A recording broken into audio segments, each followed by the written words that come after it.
রাষ্ট্রপতির উত্তরবঙ্গ সফরে আসার কথা ছিল শুক্রবার বিকেলে, কিন্তু অনিবার্য কারণে সেই সফর বাতিল হয় শনিবার সকাল 11:30 নাগাদ। রাষ্ট্রপতি নামেন বাগডোগরা বিমানবন্দরে। সেখান থেকে শিলিগুড়ির কাছে গোসাইপুরে বাগডোগরা এয়ারপোর্ট গ্রাউন্ডে আদিবাসীদের একটি অনুষ্ঠানে যোগ দেন তিনি। সেখানেই ছিলেন দার্জিলিং এর সাংসদও।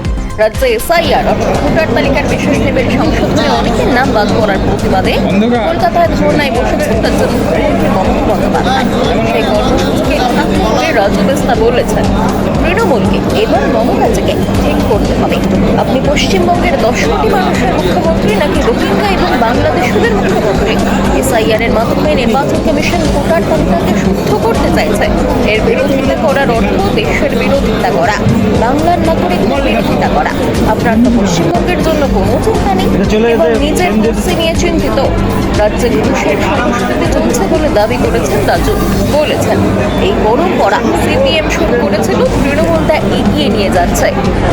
অ্যাকচুয়ালি এখানে কমিউনিকেশনটা একটু গ্যাপ হয়েছে। এর আগেও প্রচুরবার প্রোগ্রাম হওয়ার কথা ছিল, এই মাঠ থেকে ওই মাঠ করতে করতে লাস্টে এই প্রোগ্রামটা সেট হয়েছে। এখানে যে কমিটির সদস্য আছেন, যারা চেয়ারপারসন আছেন, যারা ওনাদের সাথে এখানকার জনপ্রতিনিধিদের সেরকম কমিউনিকেশন হতে পারেনি। আর প্রথম কথা, আমাদের তো সাংসদ রাজু বিস্ট বিজেপির আমাদের সাংসদ, সবাই জানি। আর আমাদের ফাঁসি দেওয়া তিনিও এমএলএ আমাদের বিজেপি, এবং মাটিগাড়া সেটাও বিজেপি আমাদের এমএলএ। তাদের সহযোগিতা কিন্তু আদিবাসী আমরা পাইনি। একদিনও তারা মাঠ পর্যন্ত দেখতে আসেননি যে কী রকম প্রভাব, কী লাগবে, কী প্রয়োজন আছে কিনা।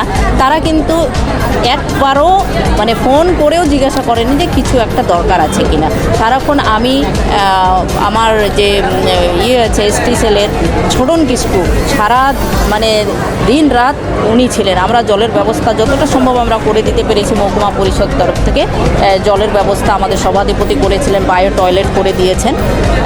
তাছাড়া ছোটোখাটো তো সাহায্য আমরা করতে পেরেছি। তো পুরোপুরি এটা আমাদের যেহেতু আমাদের প্রতিনিধি রাজুবীর সাংসদ, আমরাও ওনাকে চিনি, আমাদের এমএলএ দুর্গা মুর্মু ওনাকে চিনি, তো ইনারা তো ছিলেন, কেন আমাদের সহযোগিতা করলেন না?